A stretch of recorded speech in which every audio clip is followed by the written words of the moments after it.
À l'écoute des radios Mali, il est 13h, c'est l'heure de votre journal de la mi-journée.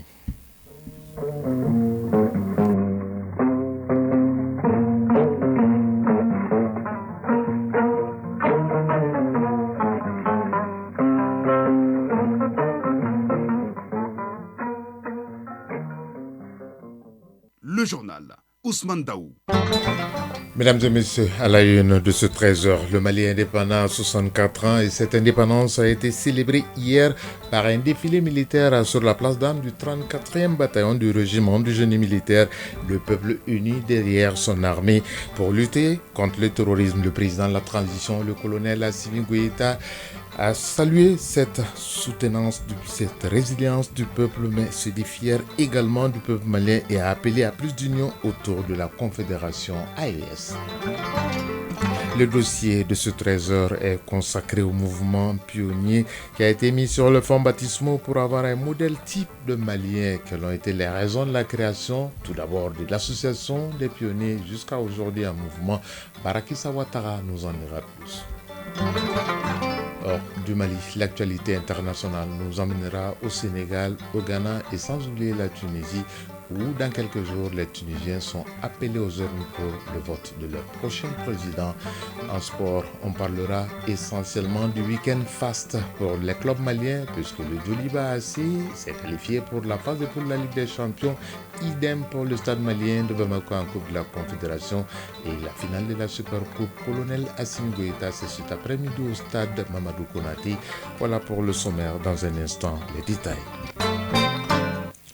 Lundi 23 septembre 2024, mesdames et messieurs, bonjour. Merci d'avoir choisi Radio Mali pour vous informer. Bienvenue. Je le disais dans les titres, célébration hier partout au Mali du 22 septembre. Ici, la cérémonie a été marquée à Bamako par un défilé militaire sur la place d'armes du 34e bataillon du génie militaire. Le président de la transition, le colonel Assimi Goïta, a présidé les festivités et a placé ce 64e anniversaire sous le signe de la lutte contre le terrorisme, la coopération sécuritaire de la Confédération des États du Sahel AES. Le colonel Assimi Goïta a aussi apprécié l'engagement des Maliens aux côtés des forces de défense et de sécurité et a appelé à l'union sacrée autour de la patrie. Je vous propose d'écouter le président de la transition, le colonel Assimi Goïta. Il est au micro de Sira Bachile juste après le défilé. Sous les signes de la grande résilience et la reconquête de notre souveraineté. Et je voudrais, en ces jours solennels, rendre un vibrant hommage au père de l'indépendance, en l'occurrence le président Modibo Keïta et ses illustres compagnons qui ont tracé la voie de l'honneur et de la dignité. L'anniversaire de cette année se déroule dans un contexte marqué par de nombreux défis, notamment la lutte contre le terrorisme et le développement. La lutte contre le terrorisme est un engagement national et international que le Mali va toujours honorer. Et cela a été réconforté dans le cadre de la création de la Confédération des États du Sahel. Nous allons mettre tous les moyens aux trois armées pour traquer des jours comme de nuit ces groupes armés sans foi ni loi, jusqu'à ce que nos trois pays soient totalement débarrassés de cette menace terroriste. Les récentes attaques terroristes ayant visé l'école de la gendarmerie et l'aéroport montrent aisément les actes désespérés des groupes armés qui avaient pour seul objectif de saper le moral des troupes et de briser l'élan de solidarité du peuple malien autour de nos femmes. Je tiens à rassurer le peuple malien et les États de l'Alliance du Sahel que nous allons combattre ce fléau pour que nos pays puissent vivre dans la paix et dans la concorde. Je tiens aussi, une fois de plus, à rappeler nos trois États de faire l'union sacrée autour de nos forces armées de défense et de sécurité. Et sans un soutien total et constant de nos peuples, cette lutte sera énormément difficile. Nous avons besoin de l'accompagnement de nos populations. Je tiens aussi à saluer l'engagement de nos différentes populations suite aux récentes attaques. Et nous avons vu l'engagement de nos populations qui ont aidé les femmes souvent à la recherche de ces terroristes. Et je voudrais aussi saluer et remercier nos partenaires qui nous soutiennent dans ces moments difficiles et les rassurer que le Mali et les États du Sahel restent ouverts à tout partenariat dans un esprit de gagnant-gagnant et surtout de respect mutuel. Je voudrais aussi m'incliner devant la mémoire de toutes les victimes civiles et militaires et souhaiter aussi prompt rétablissement aux blessés. Une fois de plus, bonne fête d'indépendance à toutes les Maliennes et à tous les Maliens ainsi qu'à nos partenaires. À l'instant, le président de la transition, le colonel Assimi Goïta, qui était hier à la cérémonie de l'indépendance, 64e anniversaire, marqué par un défilé militaire. Il était au micro de Sira Bachili. Toujours dans la mouvance de la célébration du 64e anniversaire, nous allons prendre la direction des Cailles, où dans la cité des Rails, les festivités ont été également marquées par un dépôt de gerbes, mais aussi par un défilé. Le point, c'est avec Balkissa Sadibou Sherif Aïda. Devoir de mémoire à l'endroit de ceux qui se sont sacrifiés pour l'indépendance du Mali. Le gouverneur de la région de Caille procède avant toute autre chose au traditionnel dépôt de gerbes de fleurs au monument des martyrs. Après, il se rend au camp Mamadou Lamine Dramé pour une cérémonie. Sur place, il a évoqué les tentatives d'agression désespérées perpétrées récemment contre notre pays avant de rappeler à la jeunesse quelques pages glorieuses de l'histoire du Mali. Cela en guise de repère et d'inspiration pour relever les défis du moment. Général de brigade Moussa Soumaré, gouverneur de la région de Caille. Face à la pénétration coloniale, nos grands-parents ont opposé une résistance farouche, héroïque aux troupes coloniales en dépit de la dispersion des moyens.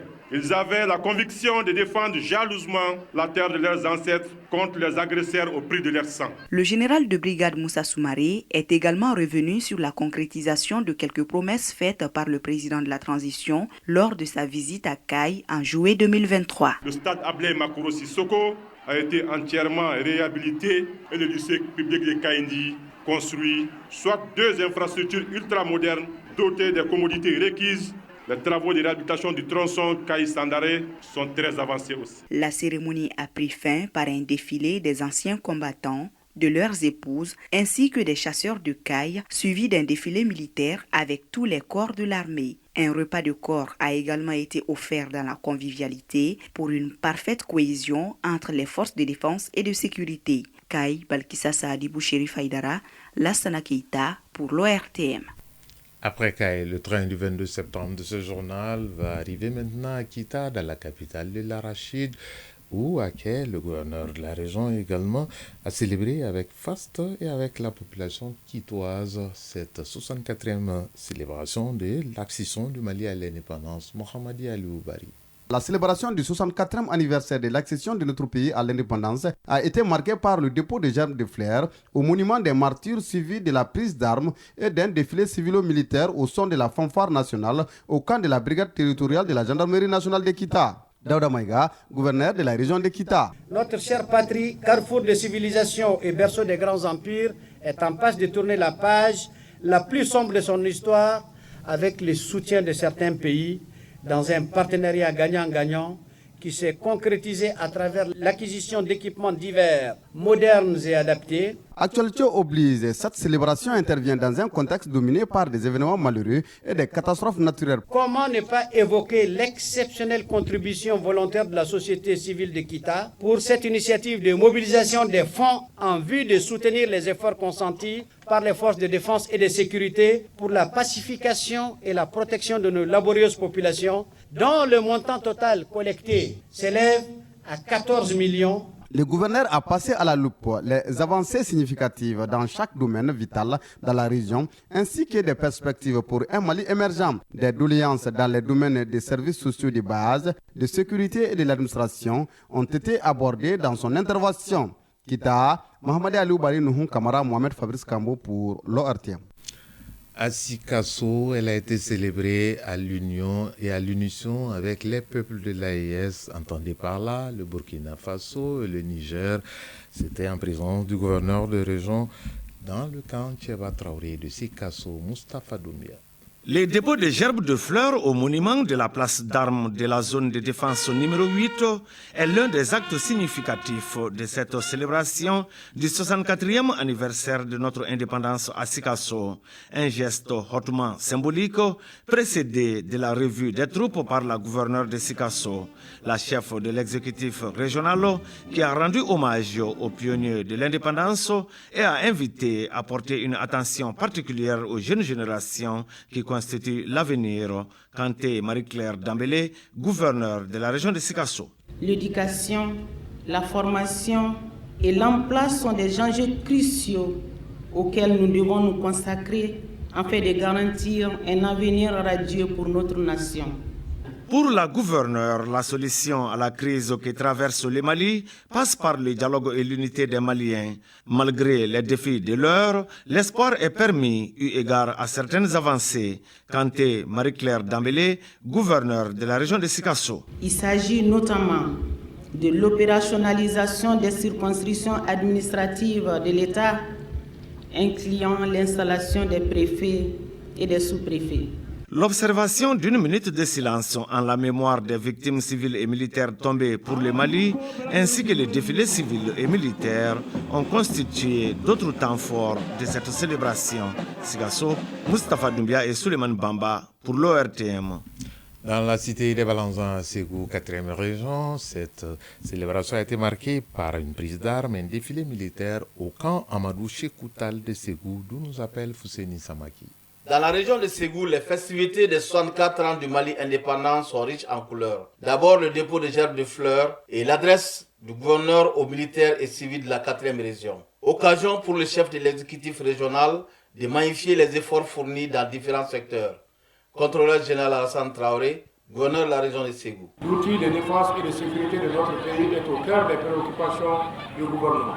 Grâce aux efforts conjugués et à la cohésion de l'ensemble des forces maliennes, l'environnement sécuritaire de notre pays s'est fortement amélioré avec la montée en puissance de nos femmes qui font la fierté nationale et forgent l'admiration dans toute la sous-région. Le défilé militaire et civil a concerné surtout les différents corps d'armée représentés dans la zone de défense de Ségou. Une manière pour la population d'apprécier encore une fois son outil de défense. C'était en présence de plusieurs invités de marque, dont les représentants du Burkina Faso, pays membre de la Confédération des États du Sahel, Mamoudou Ilbouldo, consul général du Burkina Faso au Mali. Nous mobilisons autour de nos leaders pour résister et aussi gagner chaque combat. Un autre temps fort de cette célébration à Ségou a été la remise des lettres de félicitations aux militaires qui se sont distingués sur les théâtres des opérations. À 100, montée des couleurs, adresse du gouverneur, défilé des forces de défense et de sécurité des différentes composantes socio-professionnelles de la ville ont été les temps forts de la célébration du 64e anniversaire, d'où nous appelle Drissa Koni.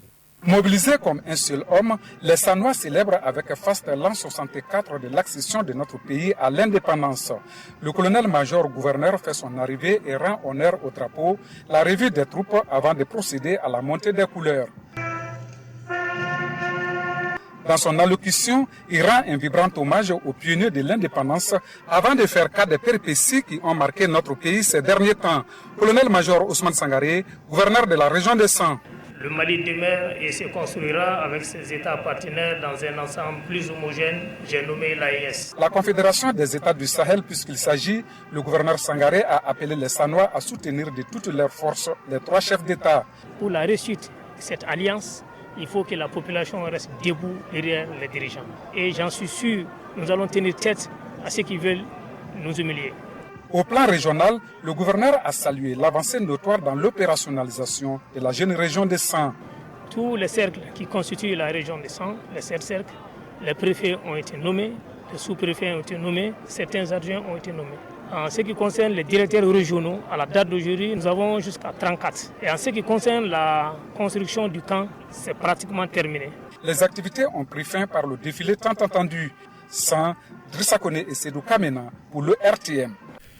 À l'occasion du 22 septembre, notre dossier de ce lundi est consacré au mouvement pionnier qui a été créé par les pères fondateurs du Mali, Modibo Keïta et ses pères. Ce mouvement est une école de la vie pour enseigner à la jeunesse les valeurs maliennes comme le don de soi, l'amour de sa patrie, le civisme, la citoyenneté entre autres.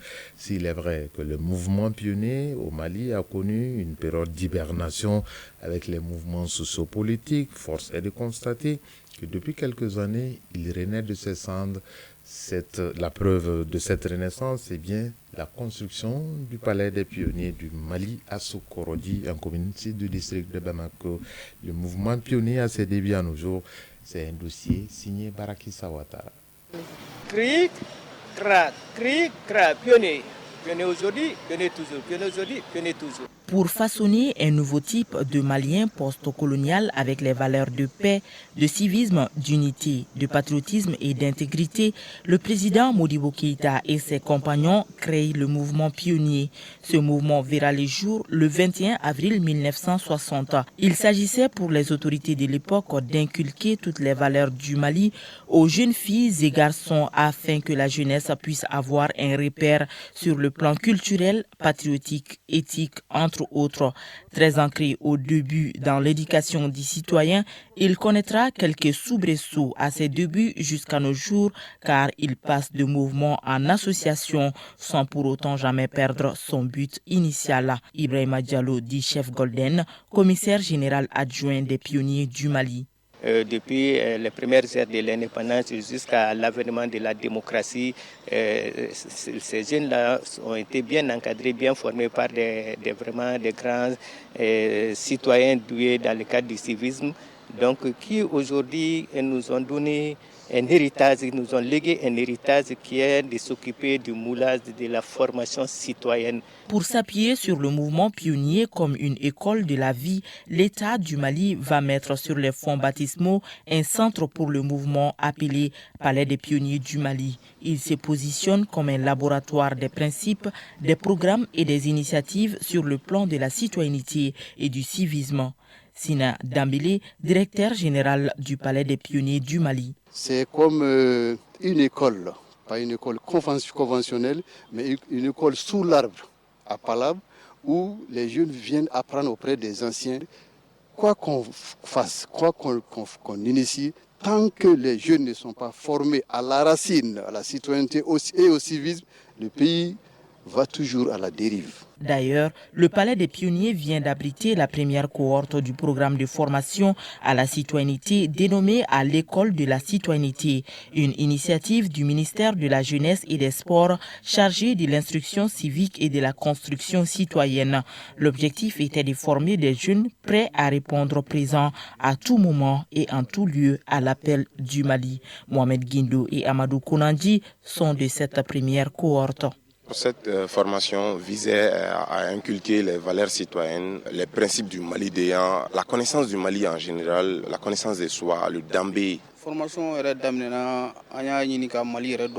Au cours de cette formation, on nous a appris à connaître le Mali, son hymne, son histoire, sa géographie, ainsi que nos valeurs morales et sociales. On a aussi vu passer beaucoup de personnes ressources. L'autre objectif, c'est surtout de créer la fraternité, le vivre ensemble, la cohésion, avec comme leitmotiv un Mali uni et indivisible pour tous ses fils. Sina Dambélé, directeur général du Palais des pionniers du Mali. C'était le Mali représenté en miniature ici au Palais des pionniers. Je me souviens, sous le drapeau un jour, un jeune de Kidal, après les séances de sport, a dit, il dit qu'il vient de découvrir le Mali pendant ces 2 semaines de formation. Et lui, il ne va jamais prendre une arme contre ce pays parce que c'est maintenant qu'il vient de le connaître. Il a fait pleurer les gens sous le drapeau ici. Les dés sont désormais jetés avec le Palais des pionniers pour continuer à maintenir le flambeau allumé par les pères fondateurs de la nation Mali, à savoir former les jeunes du Mali avec les valeurs maliennes sans distinction de race, de sexe et de religion. Oui, le mouvement pionnier est un mouvement qui a été au cœur de la formation au Mali et qui continue de jouer pleinement son rôle. Il est 13h20. Actualité hors du pays au Sénégal, la marine a confirmé hier qu'une pirogue avec des cadavres en état de décomposition avancée a été trouvée par des pêcheurs au large de la capitale. Pour le moment, pas de précision sur le nombre de corps et leur origine. L'intervention de la marine continue. Au Ghana, 74 personnes ont été interpellées hier, dont 32 de la société civile. Ces personnes voulaient manifester dans la capitale Accra et ils manifestaient pour dénoncer l'inaction et la corruption du gouvernement face à leur paillage illégal. En Tanzanie, le vice-président du principal parti d'opposition Chadema a été arrêté ce matin par la police. Cette arrestation a eu lieu avant la manifestation de cet après-midi. Cette manifestation qui a d'ailleurs été interdite et elle était prévue dans la capitale économique Dar es Salaam afin de dénoncer la disparition des militants du parti. En Tunisie, à quelques jours de la tenue de l'élection présidentielle, les organisations de la société civile s'élèvent et dénoncent l'exclusion de 2 organisations d'observation de l'élection présidentielle par la CENI. Pour le moment, le président sortant, Kais Saied, est en lice avec 2 autres candidats. Enfin, aux États-Unis, l'ancien président Donald Trump, qui est candidat pour la course à la présidentielle et en pleine campagne, a annoncé hier que s'il perdait cette élection face à Kamala Harris, il ne va plus se représenter à une élection présidentielle. La prochaine aux États-Unis est prévue après cette année, en 2028. Dans un instant, le sport.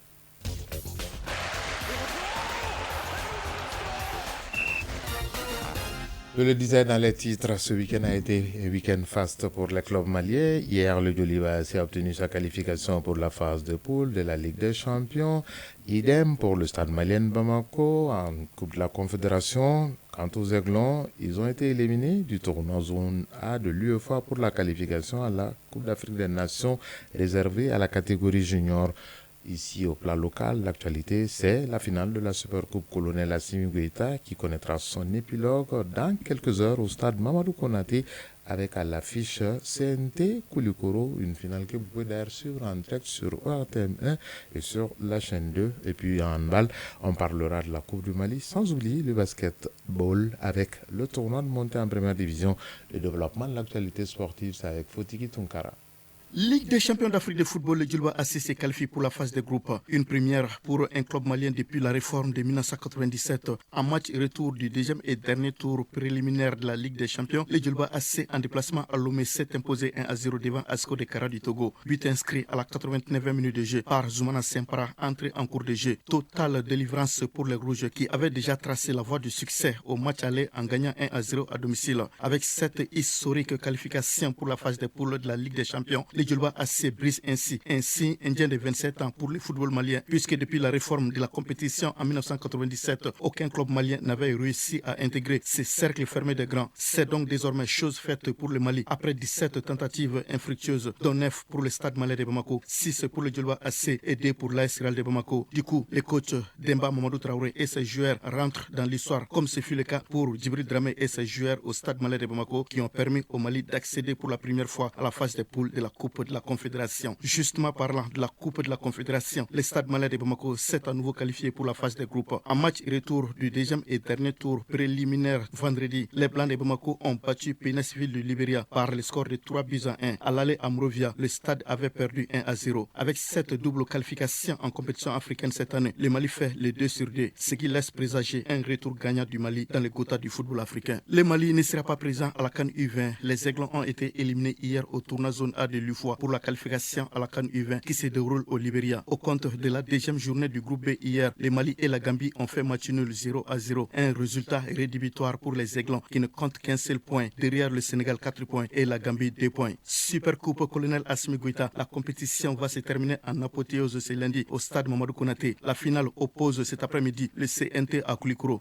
En handball, la Coupe du Mali démarre ce mardi. Cette compétition regroupe les 6 meilleures équipes du championnat national en dames et en messieurs. Elles sont réparties en des poules de 3 équipes. Déjà, pour la première journée demain, les dames du Centre Omnisport de Missabougou, COM, et celles du Centre Omnisport de Lafiabougou, COL, seront à l'honneur d'ouvrir les balles. Cette rencontre sera suivie du match Isfas Mamaïra de Kati en homme. Toutes les rencontres se joueront au Palais des Sports Salamatou Maïga. La finale est prévue pour le 29 septembre prochain. En basketball, le tournoi Interligue pour la montée en première division a débuté hier à Bougouni. Chez les hommes, le CMK Centre Mamtoukane a gagné contre le CFSK Centre de formation sportive de Caille 86-37. Le Tata de Sikasso a perdu contre Faso Kanou 39-84. Chez les dames, le CMK a dominé l'US Sévaré 73-54. L'USM de Koutchala a battu CLDC de Ségou 57-49.